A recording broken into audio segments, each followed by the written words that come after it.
And people confuse sexuality with sex. Sexual desire is here for a reason. So why are we also ashamed? Why are we also scared? What's all the drama about? Because I know your alternatives are sitting in a car with some like dumb fuck teenage boy. I have 3 degrees in psychology because like a good Indian, one was not enough. Why do you dance with your legs apart? I'm like fucking balanced, like just basic. Boys want girls with experience. We've done this to men as well. I was raised Catholic, but I've recovered.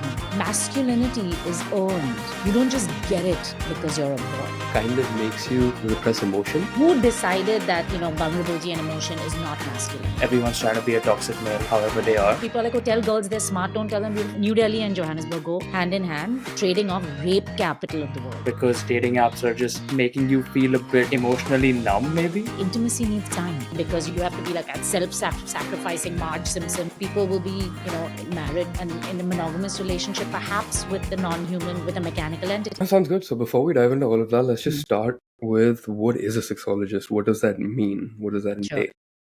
So a sexologist is someone who studies human sexuality or who studies human behavior through sexuality. Now, what is sexuality, you'll ask, which would be a great question. And people confuse sexuality with sex. And the way I describe it is sex is one slice of the pie. Sexuality is the whole gamut. It's how you feel about yourself in your body, how you stand in your body, how you present yourself, desires, consent, sexual justice, sexual orientation, gender orientation. Those are all aspects of your sexuality. So if you go to think about it, it touches most aspects of your life. And my background is in psychology. So I've been studying psychology since college.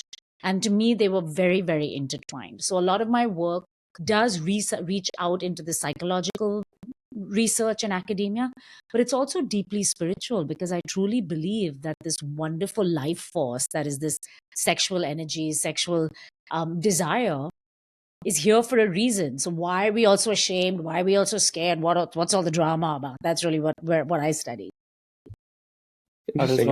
How does one jump into being a sexologist?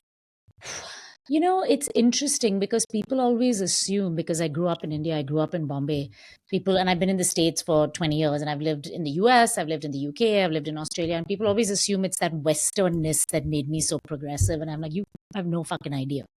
Right? Look at the US now, right? One of the most regressive countries on many fronts, on gender and sexuality, et cetera, et cetera, et cetera. And we also forget that countries like India, a lot of ancient philosophies have that link between sexuality and spirituality, right? It's known to many in ancient mindsets. It's something that we've forgotten along the way. So I think for me, I grew up in a very open home in Bombay. I mean, it wasn't a nudist colony, but there was no shame around sexuality. There was no big drama. It was me and my older sister. My dad actually said to us, bring the boys home, which now I know in any country, in any culture in the world, how wonderfully progressive that was. Because all he was saying to us was, I know your alternatives are sitting in a car with some like dumb fuck teenage boy, and that's not safe. So your safety matters to me more than a reputation or some arbitrary rules and morality. That was really empowering. So I didn't dive right into sexuality. I went off and did my psychology journey. I have 3 degrees in psychology because like a good Indian, one was not enough. And, and then I had kids and I did something completely different. And then about 5 or 6 years ago, I'll tell you what happened on a personal level. My body started breaking down. I was 36, 37. I'd had a couple of kids and I was generally quite active and I was a dancer, physical, etc. I'm like, this is why. What's going on? Going to doctors, steroid injections, cortisol, PRP, all this kind of stuff. And then I was like, something's wrong. Like, we have to go below the physiological. And that sort of brought me back to this psycho-spiritual space, learning about energy, learning about how there's an author who said your biography is your biology. Right? You guys have read the book, The Body Keeps Score. It became a very popular book. Mm-hmm. And the idea is that what happens in your emotions, what happens in your psychic state shows up in your body and vice versa, right? And people who are on the far end of this spectrum will really believe that all illness, cancer, all your physiological illness has some psychospiritual root. So that sort of became my mindset. So in my own body, I sort of followed through. And of course, there was a lot of sexual shame, there was a lot of sexual repression. And it was sitting in my hips, which is where the biggest pain was manifesting. Right. And I didn't go out on a binge and just fuck everybody I saw. That's not the solution, right? The idea is, what does it mean? What are the lifestyle choices? What is my body telling me? And what is my psyche? Why am I out of alignment? So those are the sort of things that brought me to what I study. And I study sexual shame. Actually, my foundational work is really around the experience of shame in any aspects of those sexuality that I first talked about. What is sexual shame? So if you remember the pizza pie, right? This entire how I feel, what turns me on, who I love, how I love, foot fetish, yeah, whatever, all of those things, right? That's all of your sexuality. So sexual shame is really shame around negative aspects and negative beliefs around any of those aspects. Okay, which is everything, literally. So I'll give at a very simple example. Most of us girls are told, beta ye nahi pehna, you shouldn't wear this, keep your legs together. Why do you dance? Like my mother once asked me, why do you dance with your legs apart? I'm like, fucking balance, man, like just basic, right? But it's always stuff like that, right? For girls, you gotta keep it together. Girls are not too loud, you know you can't be promiscuous. Who defines what promiscuous is, right? Boys want girls with experience, but then they also want virgins. The messages are really mixed, right? Thandi or randi, like we say in Hindi. You're either you're frigid or it's horrible, right? Completely. But by the way, Yeah. the same thing with men, right? We've done this to men as well, because for men, their sexuality is all about how big, how many, how far can you piss, how many women have you had sex with, how big is your dick? Same old shit, right? Different box, same the same idea, boxes over boxes over boxes. So that's what sexual shame is. And to me, and I'm going to jump the gun here, the solution really is that spiritual piece, is understanding again that your sexuality has a very deep spiritual purpose in your life. Then what's there to be ashamed about? It's why do you think there's so much shame around sexuality and sex in general, given that, I mean, we've evolved for procreation in some sense. Yeah. Sex is kind of at the center of a lot of things that we do and think about. And Yeah. so why is there so much shame and so much social stigma around all of those Yeah. things? I think that's exactly why. And look, I'm going to apologize. I know you guys do a lot of very practical entrepreneurship, business, etc. So this might be a little esoteric for a lot of your listeners, but stick with me. I'll try and keep it as grounded Hmm. as possible. I think sexual energy is terrifying, right? When someone owns their sexual power and they own their sexual energy, it's very difficult to control them. And I think a lot of that stigma comes from the need to control.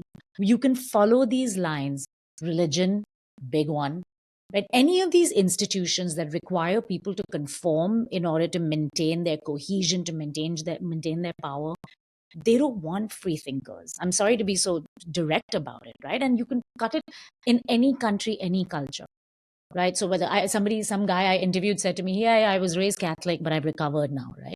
And you can apply that to anybody. And that's Yeah. what I mean about this shame piece. When people always ask me, what were some of the surprising things you learned about sexual shame? And I always say two things. One is how repressed the West is, because we're always saying, the India's traditional, this is traditional. Yes, and we are, and we have a very hypocritical relationship with sexuality, no question. But don't make assumptions about people just because of the color of their skin, right? Because if you were raised, Irish Catholic, or you were raised Italian, things like that, they're very, very, very gender normative, sexual normative. The second thing that is really surprising always is I tell people how much shame men experience, right? Because from a boy, and somebody once said to me, said, masculinity is earned. You don't just get it because you're a boy, right? And women don't have that. Maybe, if you don't have kids, you're not considered womanly enough, whatever, but that's less and less. And that really comes down to this sexuality piece. So boys from very young age are being told that they have to perform in some way to earn that much coveted masculinity card. I mean, I don't know. Do you guys resonate? Does that resonate at all? It does, but I don't think that's a bad thing. Say more. Um, I feel like it pushes you to be a better version of yourself. Sure, at some Mm. level, it also kind of makes you repress emotion. And Mm. so you're less likely to open up to people about how you're feeling, and have like truly honest conversations and show, Mm. that vulnerable side of you. Mm. But on the flip side, I do think it gives you that push to have to go and earn everything. You have to Mm. earn your reputation. And Mm. I don't know, maybe I'm a little traditional in my thinking when Mm. it comes to this, but as a man, the one thing Mm. you have, and that you should protect with your life, is your reputation. And Mm. so the fact that, you have to earn your masculinity, Mm. you have to earn, the respect, while growing up, it's not just something that's Mm. given to you. I think that's a good thing. Okay, but I have many questions for you. So I'm going to turn your podcast on to you now. Sure, go for it. Okay, well, let me ask you this, right? Because you said it's a good thing, and you have to earn, you have to perform, but and also you said this emotion piece is a little bit more. Why does it have to be one or the other? Why can't you have both? And who decides? Who decided that vulnerability and emotion is not masculine? I feel like there's a very fine line between toxic masculinity and being open and honest and being able to be vulnerable. And I think Hmm. that part of that is vulnerability is also something that is kind of nurtured over a period of time. Hmm. And I don't believe in the idea of toxic masculinity at all, but I think it's very popularized today. Hmm. In some capacity, whatever it may be, everyone's trying to be a toxic male, however they are. Hmm. I think that they can go hand in hand, and I really hope that they do start going more hand in hand, but Hmm. that requires a certain demonstration of expressing yourself better, being more confident in Sure. your own Sure. emotion, as probably part of what men struggle with. Sure. But and look, And I'll take. to, Sorry, go ahead, Ron. yeah, sorry, to get back to that question of, like, one specific thing you said was, why does the emotion part get hard? Like, why can't it be both? Hmm. I think it also, at some level, probably boils down to like power play, in the sense that Hmm. I don't know who said this, but Hmm. um, everything in life is about sex, but sex is about power, right? Oscar Wilde. And Oscar Wilde. And when you're being very vulnerable, Hmm. unless you absolutely trust the other person with your Sure. life, that can be used in a variety of True. different ways, right? And I feel like that, at least for me, Hmm. that is the reason I wouldn't want to open up or show vulnerable sides Hmm. or show the entirety of who I am to someone. Hmm. No, look, Ribhav, I think that's absolutely fair. And that's a really, that's a really brave thing to say because we're all deep down that's it, right? It's about acceptance. It's about not being rejected. It's about not being Also, yes. abused in some sense. And I don't mean sexually, I mean just in taken advantage of. But Hmm. is the and I'm also trying to figure out what are we defining as toxic masculinity these days, right? Because it's so all over the place. And I know that there's a certain version of masculinity that we're all pushing back against. But I will own, as a woman, as a mother, as somebody, who's been in the dating scene for a long time, women haven't quite defined and been articulate about what's supposed to come in that way, right? We say, yeah, we want soft and vulnerable men, but then no, fuck this guy's crying on a date and I don't see him again, right? So we also have to be a little bit more consistent and authentic about what we want. So in that definition of toxic masculinity, but perhaps the problem is two, perhaps, right? I don't know. Two things that I see. One is that we're all operating from fear, right? And in a very spiritual sense, that's a scarcity model, right? We talk about abundance, is that there's enough for everyone. And fundamentally, what we're talking about is there's enough love for everyone, right? We've made it about medals and awards and achievements and Forbes 40 under 40 and stuff like that. At the end of the none of that actually gives a shit, right? Nobody dies and says, oh, wow, I was Forbes 40 under 40. What they say is, I was loved. I was loved and I was able to love. And that's what I mean. I'm going to be a little woo here, but stick with me, right? That's one. The other piece around this is when you talk about, you said reputation, a man's reputation. Are we perhaps too externally referenced rather than sort of your internal. Right now, I have a 16-year-old boy and a 14-year-old girl, and I've had versions of this conversation with them. In fact, every day, but just last night, because obviously the boy has one message: play sports and engineer bano, right? I swear to God, like here, in 2025, in one of the most progressive cities in the world, the messaging is the same. And the girl is like, you know what, yeah, female empowerment, this, that, everything. But but you're still somewhat next, yeah, girls are nice, but 80 to the dollar, right? 80 cents to the dollar, or 40 cents to the dollar, whatever it is, right? So we're still fighting those. And what I keep telling them is the messages are going to be loud. Today you're in San Francisco. Tomorrow you may end up in a very conservative US state, right? For college. Who knows, right? You can't change your opinion of yourself because of these messages. They'll go up, they'll be down. One day you'll be in a progressive state, one day you'll be in a conservative state. Who are you? That reputation piece, I think, has to be more internally referenced. This is my scorecard for myself. And if it includes sports and engineering, etc., etc., etc., because these are the things that you've chosen, then we're on to something. That's my sort of philosophy. And coming back to the sexuality piece, that's why I always say sexuality is an inside job. Don't come here at 45 and tell me my pastor told me that I'm a loser because I'm gay. You're fucking 45 years old, man. It is your job to excavate. It is your job to choose the voices that you want to let into your life, and to be in places and communities in which you feel safe. Does that make sense? It makes sense. I think one thing that makes the reputation thing tricky is I do agree completely that you should decide for yourself what you want your reputation to be and how you want to act in different scenarios. Where it gets tricky sometimes is it's. I think there's a book on this as well, Private Truths, Public Lies. There is a certain amount of utility you get, like expressive utility, from being true to yourself, but then there's also that reputational and societal utility that you get from just going with society. And so if you're in a more conservative place, if you are really passionate about your sexuality and you want to own it completely regardless of the environment, yes, that makes sense. But a lot of people might also just decide, what, I have to navigate society for maybe the career, or Sure. for, like, I need to be part of XYZ circle. And so it's best for me to just repress that.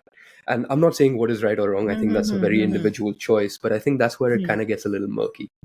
I think there's a slight differentiation there, is what your internal dialogue is. And I think, from just specifically from a sexuality standpoint, most of us have not even gotten to the point where we can admit and accept and honor what our sexuality is to ourselves. Right? Then the external piece. But look, I'm all my life, I've been a sexy girl, whatever the fuck. When I had the sideburns and a mustache as a teenager, right? Whatever it is, like, so just call it. There's some sexual energy, etc., etc., etc. So I learned to where it was okay for it to be in full bloom. And again, keep in mind, I'm not talking about sex. I'm talking about sexual energy, like sex appeal, things like, this is a sexy person. And the confidence that comes from that is really, really appealing. Once you know who you are and why and what that energy does for you, you can play the game anywhere you want. There are certain places in which it's not appropriate to be in full bloom, and there are certain places in which you absolutely should be, whatever that means for you, right? If you're a gay man, or even if talk about abortions, right? If you're a pregnant teenager right now, there are lots of places in the world that are just physically unsafe. We're not talking about putting yourself in those positions and being a martyr. Sure, if that's what calls for you, sure. But I'm talking about an internal acceptance, which is the work that I would venture 95% of us have not done. And by the way, if you're sitting there and calling yourself polyamorous and I'm in an open relationship and those things are cool, I would push back on you even more, that there's more work to be done there, because those things are not easy. And it's the buzzword of the day. There's a lot of maturity, there's a lot of communication, there's a lot of growth that has to happen in those paradigms. When you speak about the internal, I think a lot of what modern society has kind of manifested on everybody is body image, some Sure. kind of body dysmorphia, Yeah. Yeah. and that ties into we're not going to get into eating disorders and all that other stuff, Yeah. which Yeah. the adjacencies that come with it. Sure. But I think so much of body image, and specifically women being impacted by that, does harm their own Sure. internal Absolutely. growth and their own self-confidence. So Yeah.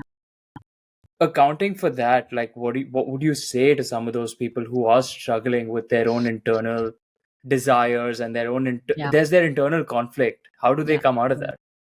Look, it's a great question, Rohan. And we talk about sex and tech, and that's one of my big areas of specialty, right? It's like the relational tech, how AI is changing how we love, make love, all of those things.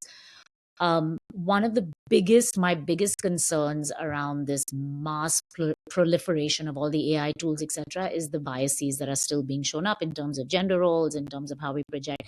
Every 3 months, for shits and giggles, I'll go into some AI image generator and I'll be like, show me a good looking woman.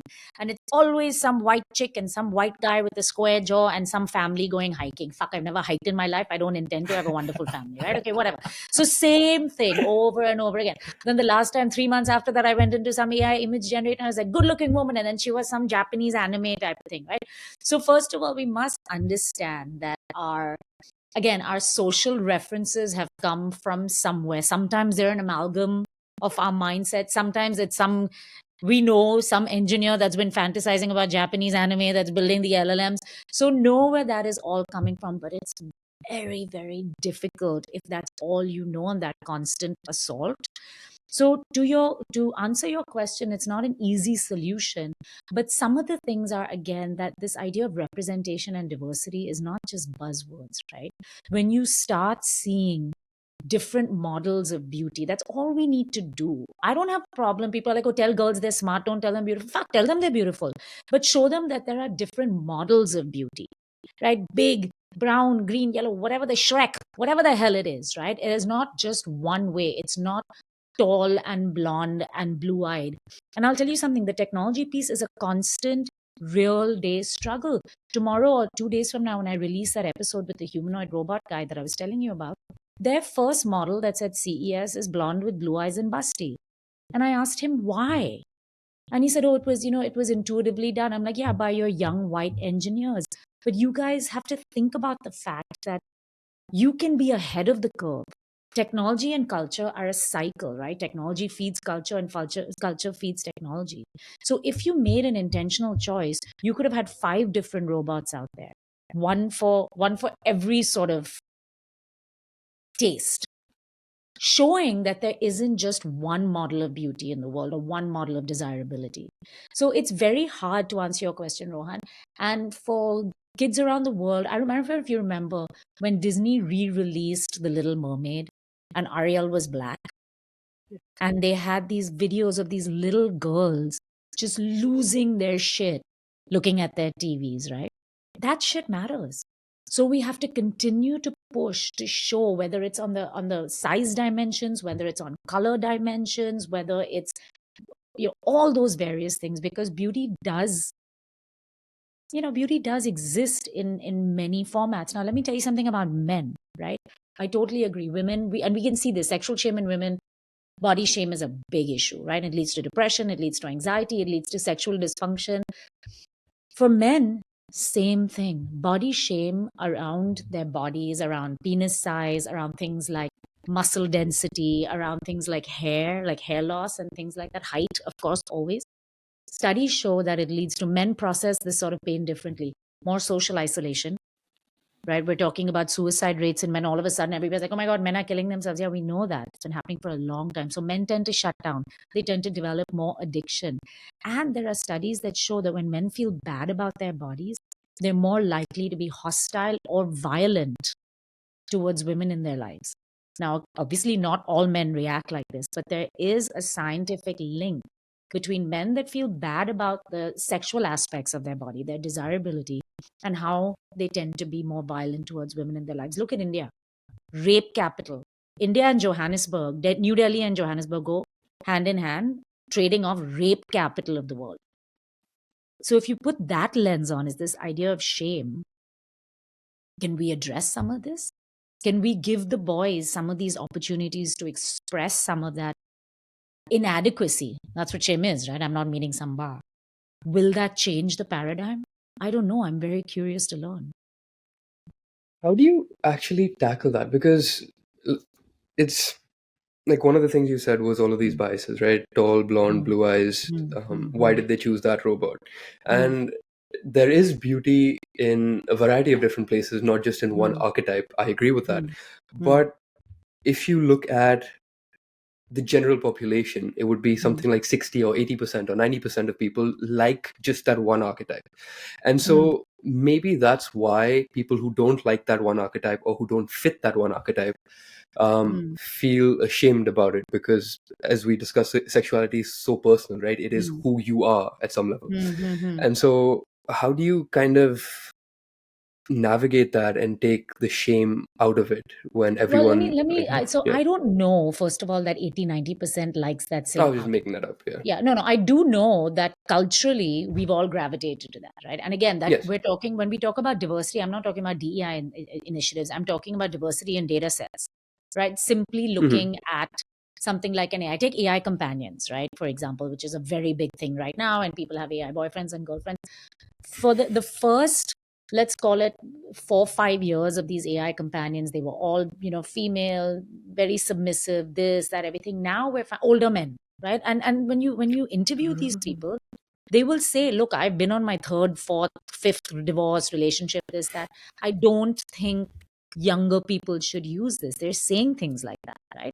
But today, in our very fast dating app sucks, whatever world, younger women are saying, you know what, I want something different. This AI companion, he's here, $15 a month, totally worth it. He's nice to me. He knows what a period is. The bar is much higher, right?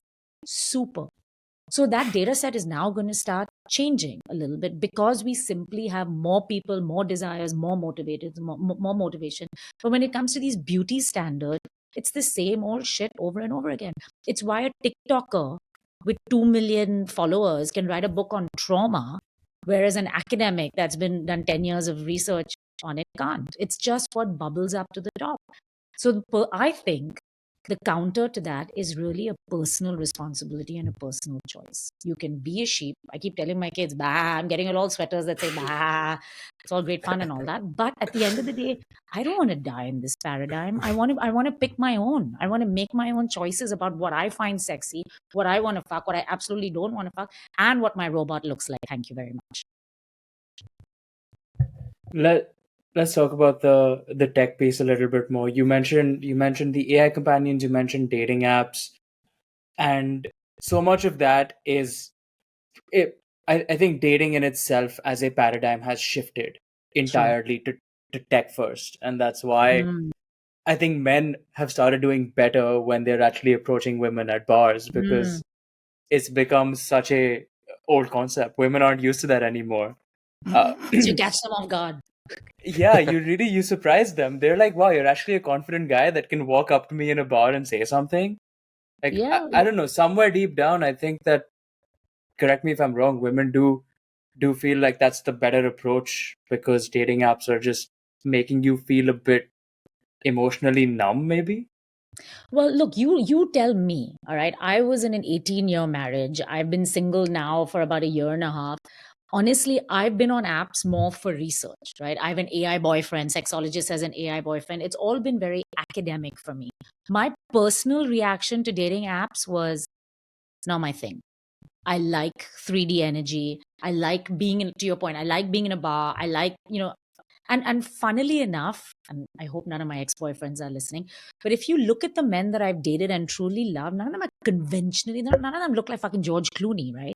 That energy piece, that sex appeal, that chemistry, that banter, those are all things that I don't think I can glean from a dating app. But if you guys are using them, I want to hear from you. I have used them. The thing with This is when dating you get apps to get is vulnerable, huh? the thing with dating apps is it's hard. Firstly, your conversion will be very low, in the sense that if you have a conversation with someone in person, Hmm. chances the chances of you having another conversation with them on a different day Hmm. is significantly higher than if you have a conversation with someone on a dating app and having another conversation with them, even though it's just on chat, on a different day. I think the stakes are so low that people don't really care. Like, you'll go back and forth on messages for 5 minutes, and then one of you will just decide, you know what, let's just see who else I find on the app, because it's so easy to find someone else on the Right. app. And so I've been in a long relationship as well, and I think one thing that you learn from a relationship is a long-term relationship is true happiness, true comfort, and really getting to know someone else. Vulnerability is definitely a part of it, but it's also Sure. time. You see the growth of an individual, you see different aspects of someone's personality and who they are over time. And when you just take time out of the equation, there's not a lot of depth left in whatever interaction is going on. And then, of course, all of the energy stuff that you mentioned, that's also there. When you're having a conversation over text, whatever you said, I'm interpreting that in whatever state of mind I'm in. You could have meant it as a joke. I didn't take it as a Right. joke because Yeah. I'm in a different type of mood, or whatever the case may be. Yeah.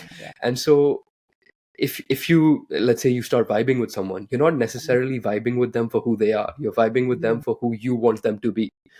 And so I don't know, it's just won't work. That's where I stand with dating apps generally. No, I think you're right. And look, there have been, even in my generation, right? There are lots of people whose second marriages I'm going to now who said, oh, we met on Hinge and we met on Bumble. But I think, let's call it one generation up from you guys, right? My age, people my age. I think that they were dating more like at a slower pace. It wasn't this frantic swiping, the way it is now. And I completely agree with you. So first of all, even when I talk about sexless marriages, right? One of the first videos I ever put up was sexless marriages. And it went viral because it's such a big thing that nobody talks about. But I say the same thing. I'm like, intimacy needs time. If you think you're going to be working 80 hours a week and then you're going to go to the tennis court to watch your kid and then you're going to go, drinking to the club and this and I think, fine, those are all good choices. I mean, they're all choices, but you're not going to make it. It's not going to happen. You're not going to make time for this thing. So I completely agree with you, and that's my sense as well. Is that this ADD culture that's we built around dating apps? That's the biggest problem with the backlash, right? Even men that reach out to me, I'm like, I know you're interested, but where the fuck are you? Like, I need focus, right? Like you have to be consistent. So I think that's why a lot of the dating apps are having a bit of a pendulum swing back into real life. That's what I'm seeing as well, is that most people are preferring. But of course, it's tough. We're very dispersed, right? People are traveling all the time. It's hard to meet in person. So we've got to find that balance. I mean, I think that there is an upside and a downside to dating apps and everything about it. I'll give you a real world example. I have had terrible conversion on dating apps because I'm not the guy who like charm you with my first text, and I don't really care enough to. Like, How that's many not texts does it how take? a lot sometimes. Like, because it's so gamified, and especially for women who are on Hinge. When I was in New York, women are getting probably 100, 150 odd matches a day. Yeah. And they'll get creepy messages, they'll get sweet messages, they'll get honest they'll get. So to stand out, either you have some phenomenal line or you're a personality hire, which is what I always feel like I am when it comes to women. And I was telling. Man, I have so many things to say to that, but I'm going to keep my mouth shut. Personality. I want to hear all of those after this, though. But let's go. Oh God! I'm so proudly called Ribuff because my dating app conversion was horrible, and this girl came to my house before I was moving. I hope she hears this podcast. She was buying stuff. She met me through Facebook Marketplace, and she came to my house on Saturday morning. Yeah. And What are we immediately there selling was exactly? just. It ended up being myself, but it started with like plates and bowls and stuff. Well, that's another way to do it. So, like, it was the most serendipitous encounter, but it led to her and her friend spending like an hour in my house, and I went on a date with her in the night. Right.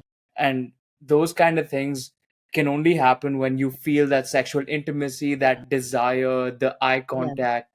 All those things are so important. I think so. Listen, I was curious to talk about this dating stuff with you guys as well because people always ask me, "What's wrong with Gen Z? What's wrong with Gen Alpha? Why aren't they dating this, that?" I'm like, because it sucks. We have made bad. So first of all, the internet was a landmine for bad behavior, right? We can see it all the time. The people that come on my, and I'll tell you a funny story. Total sidebar. I was doing an Instagram live once, right? First of all, I guess the thing, be careful about cultural assumptions. This Mhm. Indian guy pops up there, or Pakistani, Bangladeshi, whatever, and he starts abusing me in Hindi. Hey, bakchori kar rahi hai, this, that. So I switched to Hindi and I gave him 2, 3 slaps. Oh, ma'am, you speak Hindi. Fuck off, dude. Don't misbehave because you're hiding behind a username, right? So on and so forth, whether it's in the social media domain or in the dating apps. I think we've just made it so easy for people to behave poorly. And that's my biggest gripe with technology. Generally, there's a little bit more, as it is, we behave badly in real life. So if you hold yourself to a higher bar, then maybe we'll all be getting somewhere. Because I don't know if you guys are experiencing it, but I do see that people are pulling back. Look at women, right? Oh, women don't want to have babies. Fuck, women don't want to have babies. Why the fuck would they? It's a losing proposition, particularly in the West. It's very hard to get help. If you get help, you're paying $30 an hour to go to work to get paid half of what you were getting paid earlier, because studies show that just by virtue of being a mother, you don't rise as high. All of these things. Then on top of that, you've got sexist marriages. Then on top of that, mothers can't be sexy because you can only have one. You have to be like a self-sacrificing Marge Simpson, whatever the hell it is. Why? So then women are like, screw it. We'll have AI boyfriends. We'll form communities and live with we're all financially independent now, so we can buy nice houses and travel all over the world. Just think, I'm not saying this is men's fault. The gender war is blown out. It's where the Andrew Tates of the world get their prey from. That's not what I'm saying.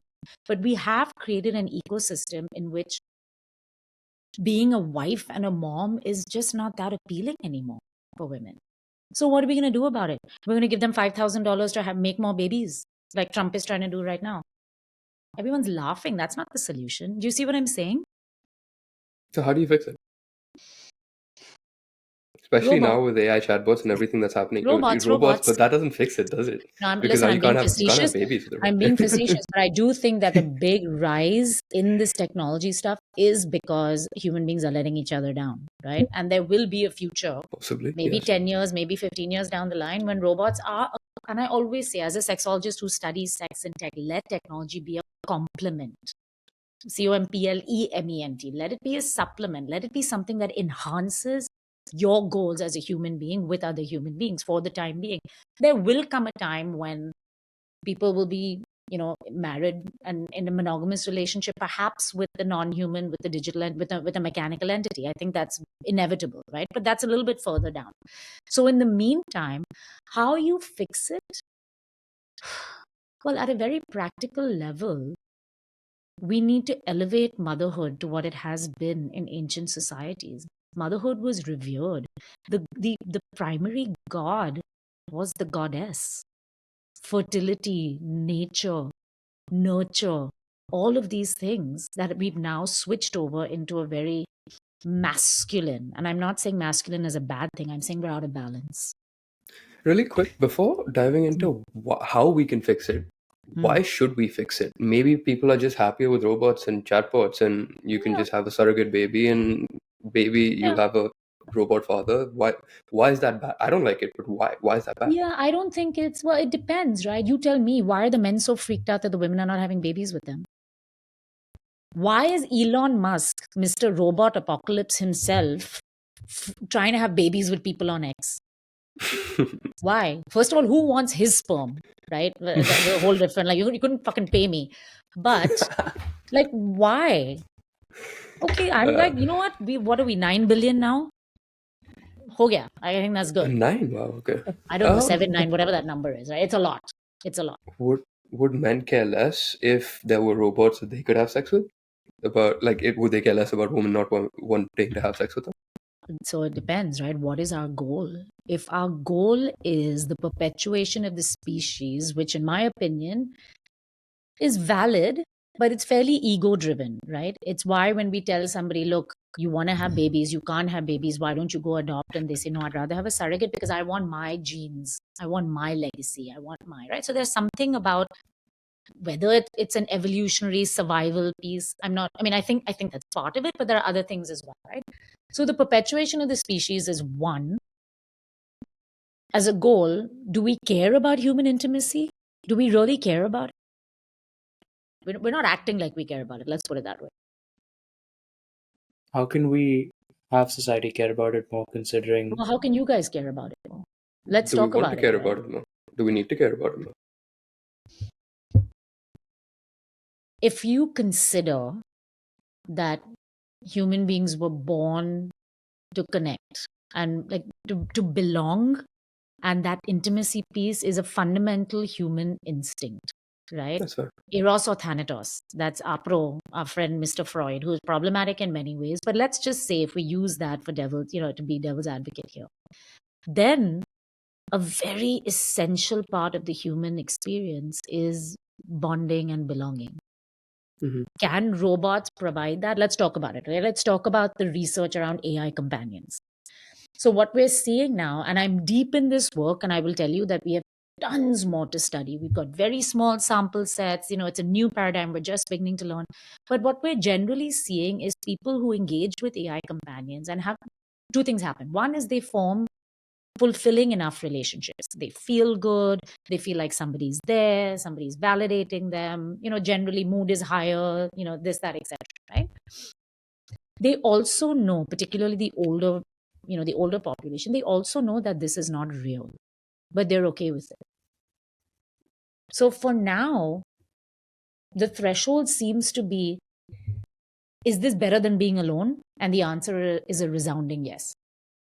If you talk to the technologists, they say this is the goal, right? Is that we are giving people what they don't have. These are people who are lonely. These are people who don't have girlfriends. These are people who, the busy girls I was referring to earlier.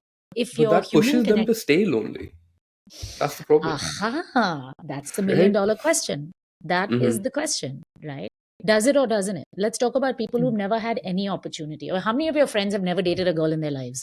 They're in their 30s and they're just that guy. Like Maybe not one, you guys. You guys have maybe some one. version of swagger. Generally, some version of it, even though your personality higher.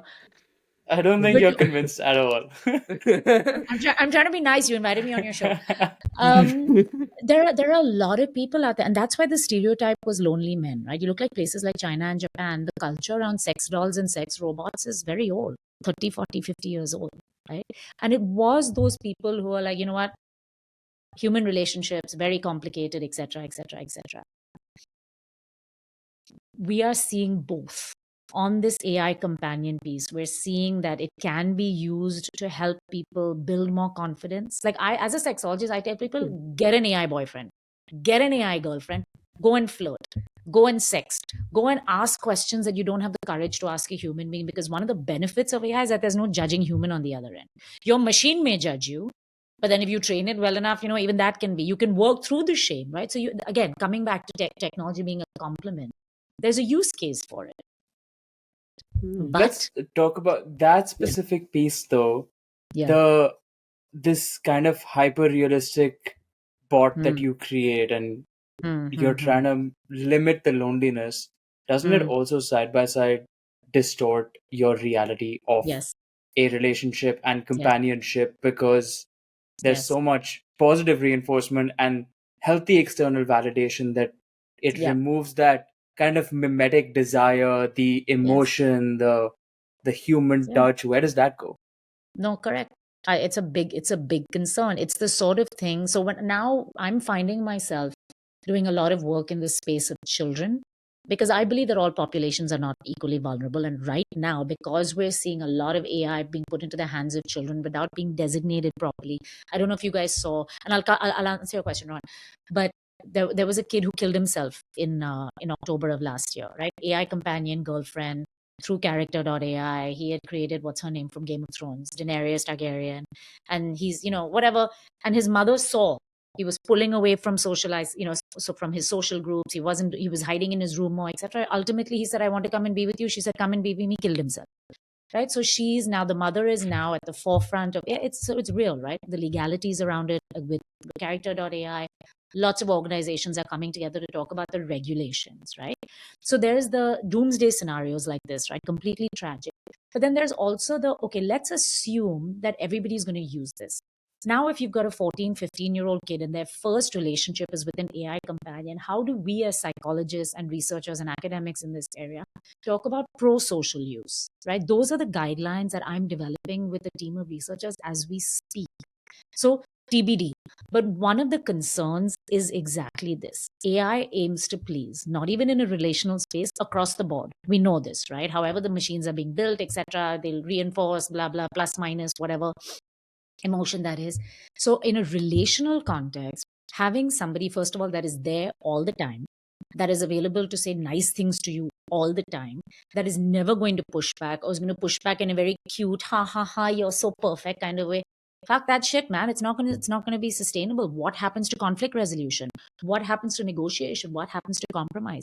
These are all things that are going to be compressed unless we hold the companies more accountable and help educate parents and users in terms of what some of these cons are. I don't believe in regulation around this space. I think whatever these guys in Congress and all, by the time they wake up to what AI is,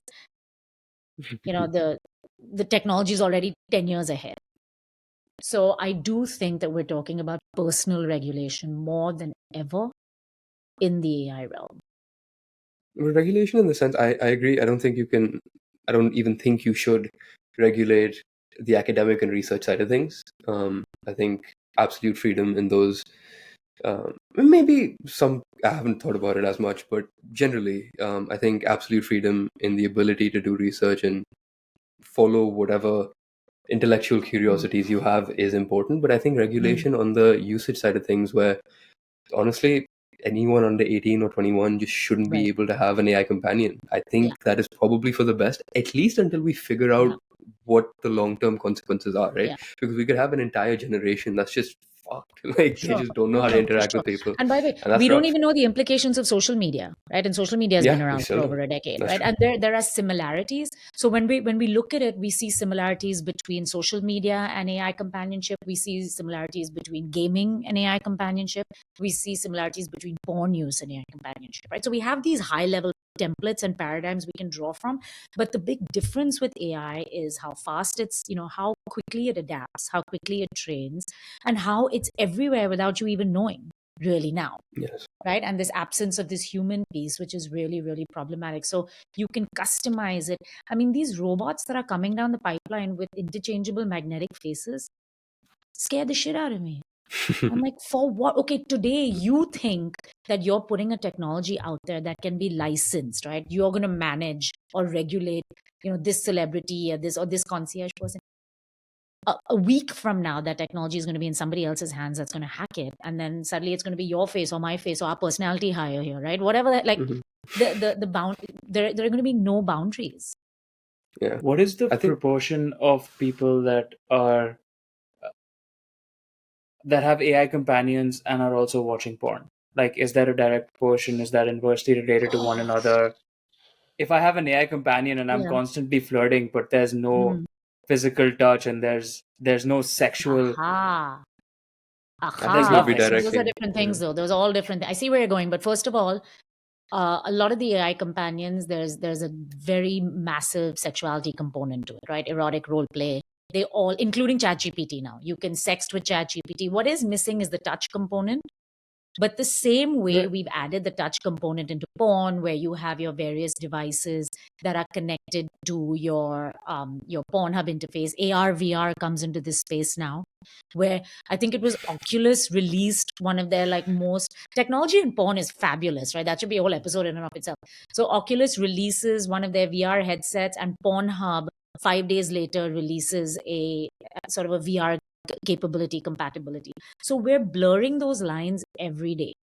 But there is actually a school of thought that says if you have an AI companion, and let's say you're prone to more violence and more misdemeaning, etc., etc. Let's say you learn it from your porn. Could it be that you are less likely to act out on a human female? Maybe. We don't know yet. Same thing with pedophilia, same thing with sex offenders. If let's say we let them act out these urges on technology, some sort of technological form, are they less likely to then cause harm in the human realm? We don't know. I would again. Okay, we of course we don't know. My guess would be that they're probably more likely to do it, just because there was a similar study with you have these rooms where you just go in, you take a bat, and you just destroy stuff, Mm, whatever they're called, destruction rooms or whatever. mm, mm, They mm, did a study where there I forget all of the details, but at a high mm, level, you had people in different rooms, mm, and one person was in charge of this shock meter thing that would electrocute someone mm. else, and you could control the intensity of it. And if they Right. got some answer wrong, or if they did something, whatever the Yeah. parameters of the experiment were, you would shock them, and you would Yeah. decide what the intensity of the shock would be. Yeah, I know the study. Yeah. Now, if people went to those rooms before, they would be more aggressive and shock people at a higher intensity than people who didn't do that. Yeah. So I don't think again, these are Yeah. different things, but I don't think it's a stretch to say that Yeah. if people are being aggressive, Yeah. and building up that anger or Yeah. whatever that emotion is, they Yeah. will let that out on people as well. It's true. And we And that's simply scary. just don't know. The other problem with this realm in particular, as you can imagine, that it's ethically, it's very hard to study like this. Okay, now we've amped them up. Now you go out into the world and let's see if you rape someone, right? So there's there's some real issues with, plus sexuality is grossly underfunded. I mean, even today, me on social media, I have 170,000 followers or whatever. If I use the word SEGGS, that's the only way my content doesn't get shadow banned, right? So we're so this shame piece is Yes. is at an institutional level, it's in healthcare, it's all over the place. We're very happy to fund defense. Let the boys play video games, no problem. Pull off somebody's head, pull off your Barbie's head, also for the girls, no problem. But the minute you bring intimacy into this space, everybody clams up. So it's where we spend a lot of our time deducing and using these different models instead of just doing the damn research. And now I do believe with this AI and robotics, where this is not the future, this is our present. We've got to have these conversations more openly, more multi-dimensional, more interdisciplinary forums. Which is me, for one reason, living in San Francisco is great, because I can actually sit across from people who are building these technologies and say, if you want to partner with a social psychologist, now's your time. I sit at dinners, I'm like, really, you're building that? Someone's gonna fuck it, right? Very popular at dinner parties in San Francisco. How has your relationship changed with your friends from India, your family in India, and Hmm. just the people around you, as you got more vocal and more like you owned your sexuality a lot more? I mean, look, I'll tell you something. First of all, remember that I came from a very open family to begin Mhm. with, right? So I think one of my friends who's known me from childhood was like, yeah, you're kind of on brand. So I think, listen, Kaamna means desire, right? In Sanskrit, Yes. Ichha, Kaamna, all of that. So if you like, I truly believe I am where I'm supposed to be. What is interesting is raising teenagers in an Mhm. environment that is still very shameful. Somebody's cat is mewing. Yeah, that's my friend's cat. Okay. He or she's outside. Very See, in a conversation around sex. opportune timing. It was gonna happen. So that's an interesting conversation, right? Where the whole world is like, oh, your mother does this and your mother does that, and I have to maybe on a regular basis say this is part of the work. This is part of the work that I do, and there are some things that I understand are going to be hard for you, particularly for my boy, and there are some things that I'm not going to be willing to compromise. Right? That's the whole point. The authenticity of the work is very critical for people in my field. How do you shelter, or maybe not shelter, but Mm. expose your kids to all of these crazy things happening with AI and sex Mm-hmm. and porn, and like, how do you have those conversations with them? How do you make them aware that what they see online is not true? Yeah. You know? I mean, porn is a real issue, right? And the good news, now let's talk about that for a second. We all know that porn has distorted generations of visions and visuals of what sex is, right? No, nobody wants to fuck the UPS man. Nobody wants people to come on their faces, blah, blah, blah. Like the same, like really, again. And it's all, male gaze, the idea of male gaze. Now, there are substitutes, but the problem is at schools and institutional levels, you can't have. Can you imagine a school counselor that comes out, all right, boys and girls, we're gonna talk about porn, and then I'm gonna give you something better to watch. That's not gonna happen. Same thing at home, right? Where parents themselves are so uncomfortable with the whole concept. Really, dads have been hiding their Playboys for generations. It's a secret rite of passage, right? When your son finds the Playboy, oh, ha, ha, secret high five. But we're not having open conversations about it. And the open conversation really needs to be that what you are watching, like you were saying, and also the body image issues, right? Kevin Hart did this skit. He was like, oh God, I asked my wife what porn she was watching and I hated it. Because everything was bigger than me, right? Yeah. And, only Kevin Hart can make light of it the way he did. The thing I tell parents is it's not the talk. It's a series of talks. And most of it is really not about you talking. It's about you creating an open space. And that's, by the way, that's how you behave. That's how you talk about things. Like, do you show affection and intimacy in your own marriage, in your own relationship? What are your kids seeing, right? Are you sitting there and judging a teenage girl for wearing a short skirt, but then telling your own daughter, you're very empowered and you can make your own choices? All these things matter. Parents will tell your children have safe sex, but nobody will go with them to a store and buy condoms. I know it's very cringy. I get it. But if you are not doing it, then who the fuck is going to do it? We are outsourcing one of the most important pieces of information and education for our children to porn or to social media or to somebody's idiotic older brother, right? Which is where most of us got our sex education from. It's Where terrifying. where does that that kind of that dialogue between your own close groups, your families, differ culture to culture? And also, I'm very, very curious to know, based on your own experience, what you've seen in terms of the difference in drive for girls and boys when they go to watch porn. Oh, interesting. So the culture question is, in all honesty, I see versions of the same thing across the world. And look, I studied sexual shame formally at Columbia in New York, right? Columbia University. But because I've lived all over the world and because I've come from India, I wanted to make my sample very cross-cultural and very international. So I've interviewed people from men from South Africa, I've interviewed women from Canada, etc., etc. And I find that really, I think the culprit is religion. I think I haven't really followed this to see it, but we're all equally uncomfortable, right? A girl from Canada will tell me, I went to college and then I fucked everybody because I came from such a repressed household. My mother was a virgin when she got married. All my aunts were virgin. And then you can take that template and you can apply it to India and you can apply it to wherever, right? Parts of Africa, parts of Asia, etc. So culturally, there are differences in nuances, but I see the same patterns. Around urge and desire and sexual, like libido in general, we show that women seem to have less. Let's put it this way. They're turned on, wait, don't get excited, wait. They're turned on by different things. Right? Women are turned on by more of the emotional stuff. Men tend to be more visual. So we do see differences like that.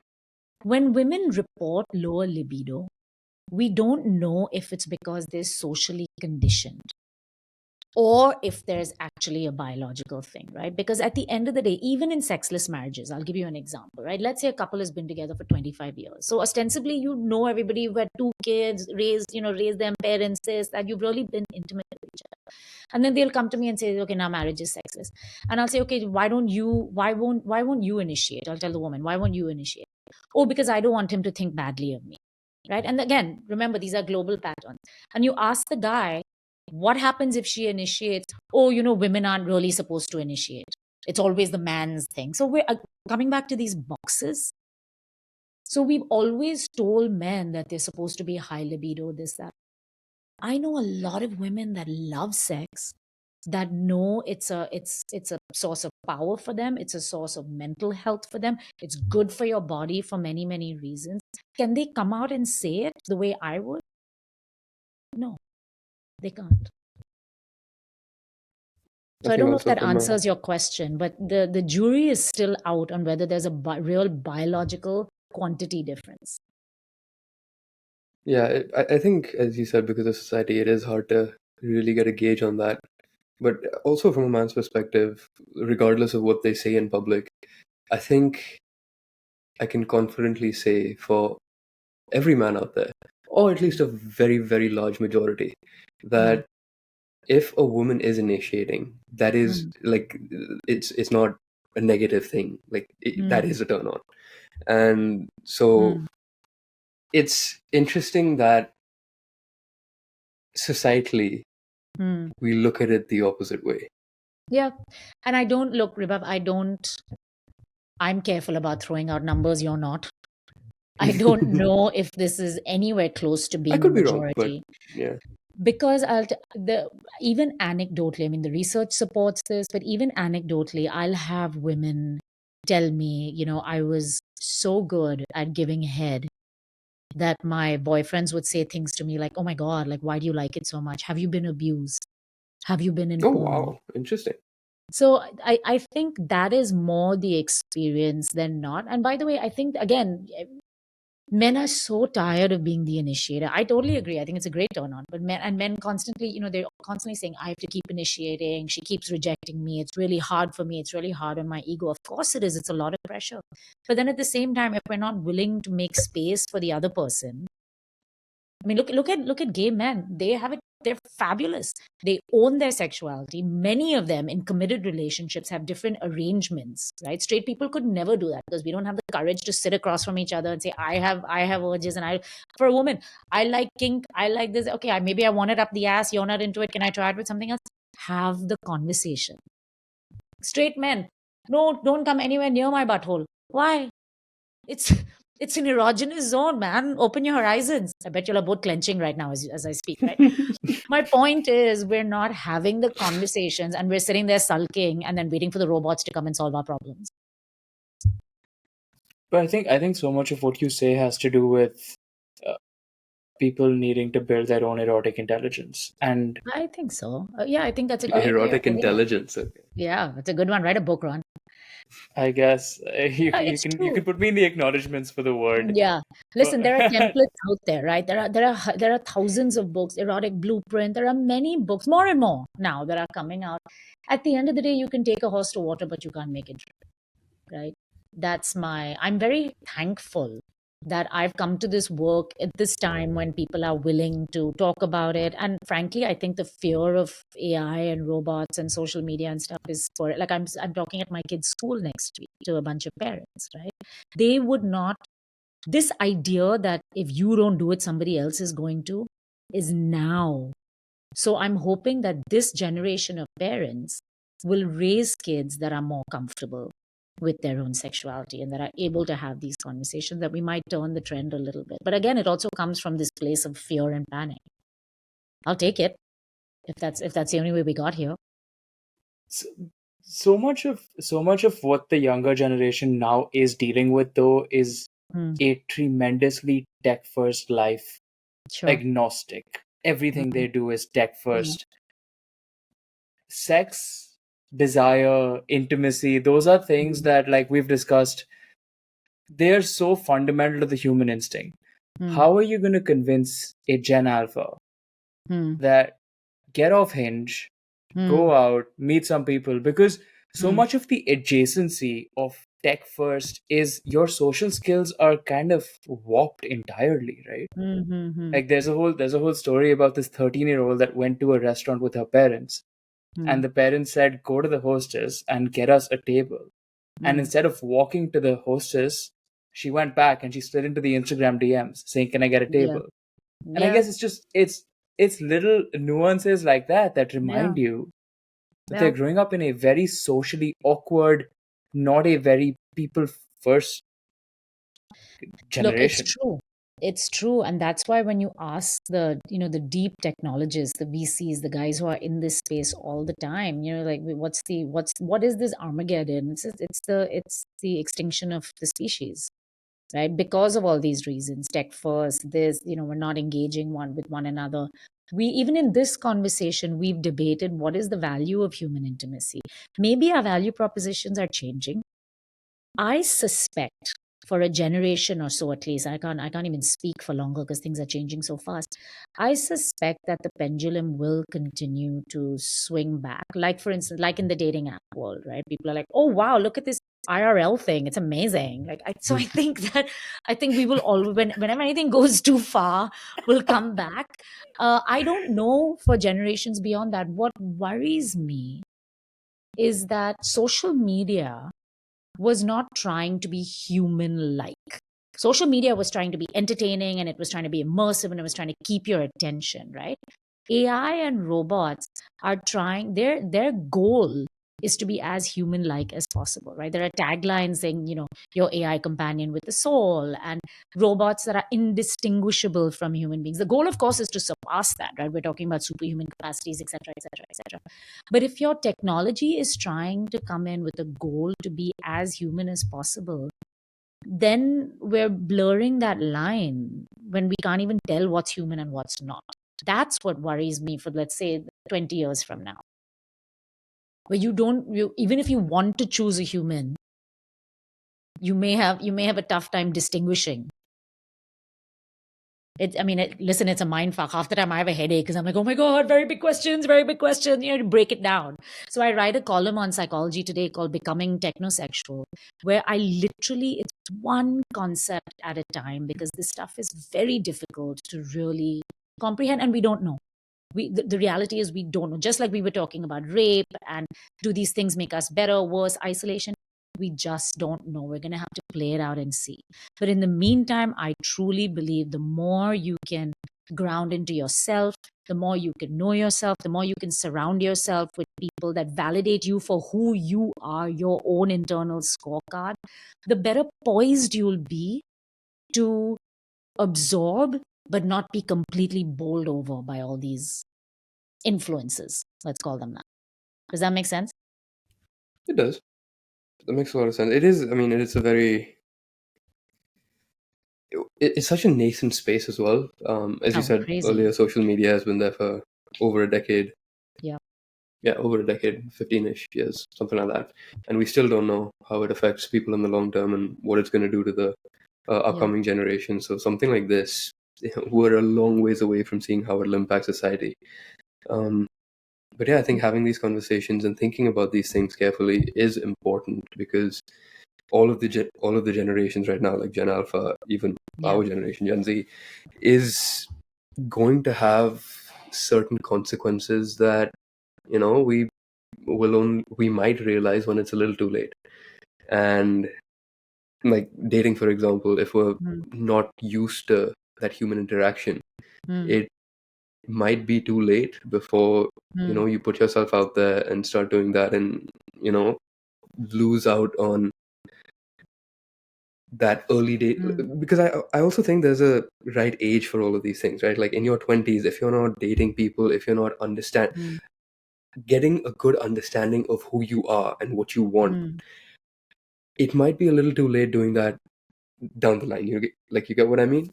Are And you kidding? I'm so having a blast in my 40s. yes, but that's rare. No. I'm kidding. Actually, it's becoming more and more. Again, if you think about the fact that people are not staying in marriages that they shouldn't be in, and you think about that if people are single anyway, there are more options.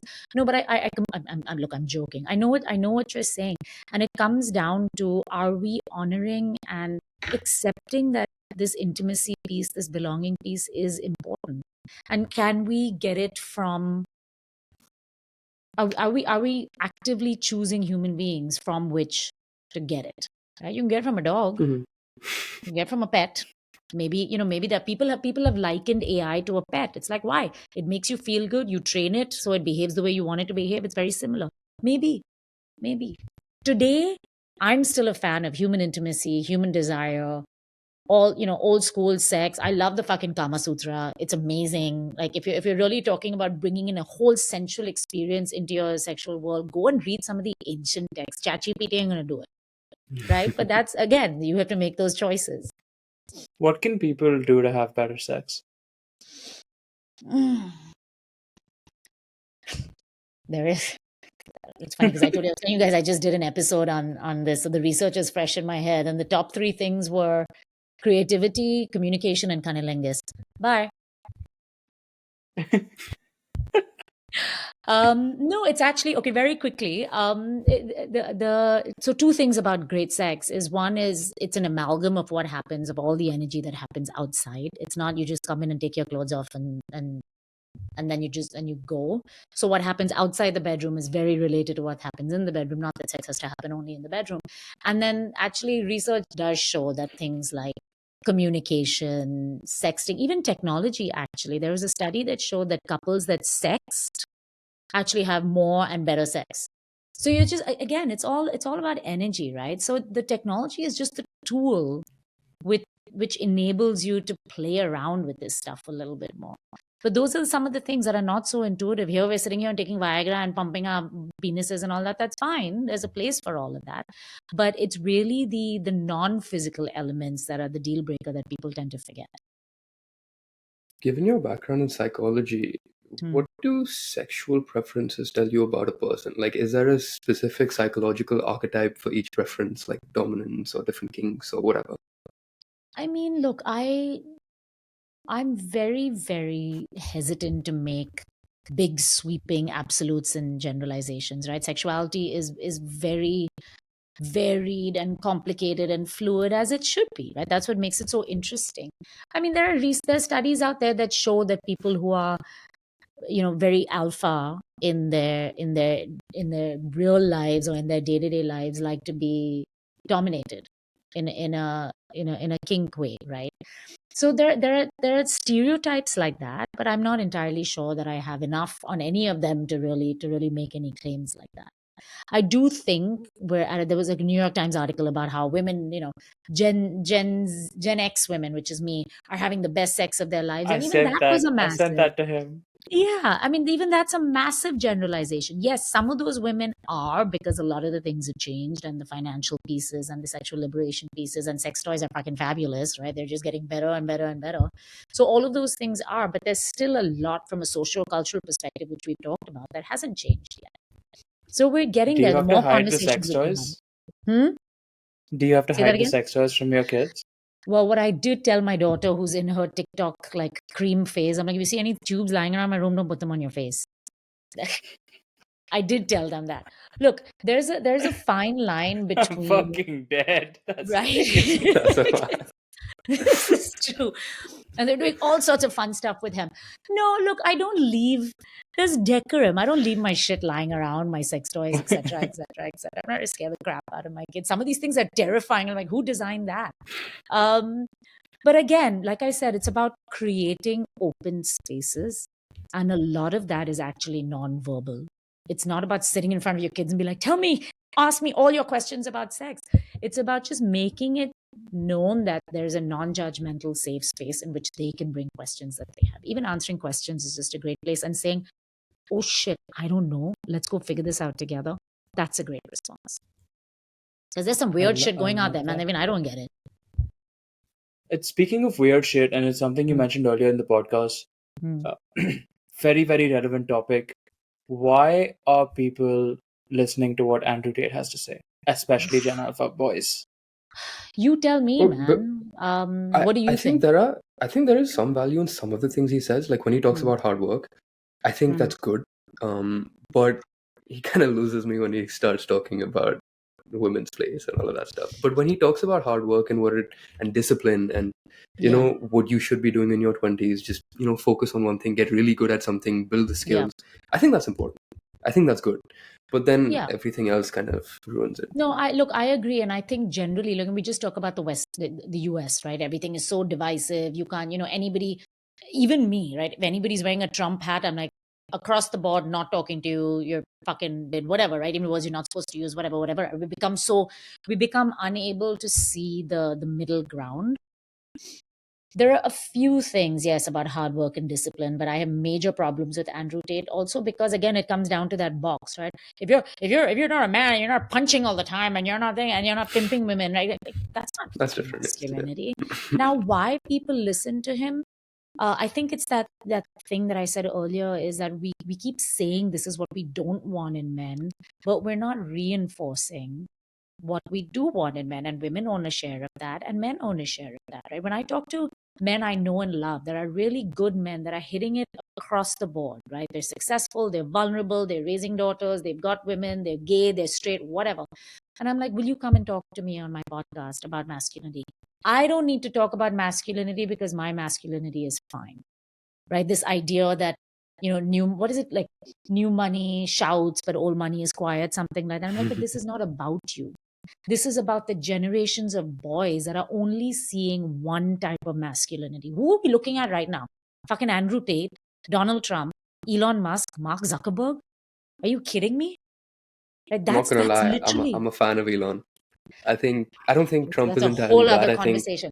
Again, take certainly the man. So there's an intelligence here, but there's a lot of other stuff that's lacking. Also, by the way, get better about holding your role models accountable. And this is coming back to that Andrew Tate. Look into his life. Look what he's doing. First of all, half the shit that he puts out there is fake. If you look at it, I've spent a lot of time on this guy's website because I'm trying to see like, okay, what is the appeal, etc., etc., etc. And at the end of the day, this is a wait, Andrew man Tate who or Elon Musk? Andrew Tate. Andrew Tate. Oh, Andrew Tate. I mean, he was a sex trafficker. Now, He here's went to here's prison for something. that as well. I Even think. yeah, he was Yeah. extradited from the U.S. and brought back by Donald Trump in his 100 days. Why? You're talking Oh, about I didn't women know that. again. Okay. Why? That was one of the things that was on your list. We all heard the message loud and clear, right? What was really frustrating was when Andrew Tate's podcast on how to pimp a woman, or I'm paraphrasing, something like that, was on Spotify. Oh Who wow, the fuck interesting. authorized that? And there was a petition that went up this quickly, signed by 50,000 people around the world, with mostly women, but a lot of men also, and it was taken down. I would like to know who at Spotify authorized that decision and why, right? Why are we augmenting these voices when someone like me can't even say the word sex on Instagram, right? So when we talk about cultural messages, we talked about beauty standards at the beginning. Our cultures are very, very loud. You've got to be very clear in your own internal moral compass about what you buy into and what you don't. That's what this social media slash AI slash, very loud messaging is all about. I mean, that's the inoculation, I believe. And we have to do it together. No man is an island. Whether you're a parent, whether you're an aunt, whether you're an uncle, whether you're a friend, men need to hold their friends accountable, their male friends accountable, women need to hold themselves accountable. All of it. I really believe we do. That's It's a actually good a very message. beautiful message, and I think that so much of you've spoken so much about sexual shame, you've spoken about the demonization of porn. You're speaking about really, really important topics that I think people have struggled to talk about, and that's part of why we were really, really excited to have you on, because these are also some of the most relevant topics for people our age, younger than us even, that Yeah. need to start understanding that it's going to be part of your life forever, and you need to be very, very comfortable in those conversations and be able to have the hard conversations. Yeah. When you're having sex, when you're around family, when you're around friends, it doesn't matter. So I love that. No, uh, I love no, that. I If appreciate it. you And had thank you to both for having me. Yeah. Go ahead, Ron. if you had to leave people in their 20s with one piece of advice, what would that Mm. be?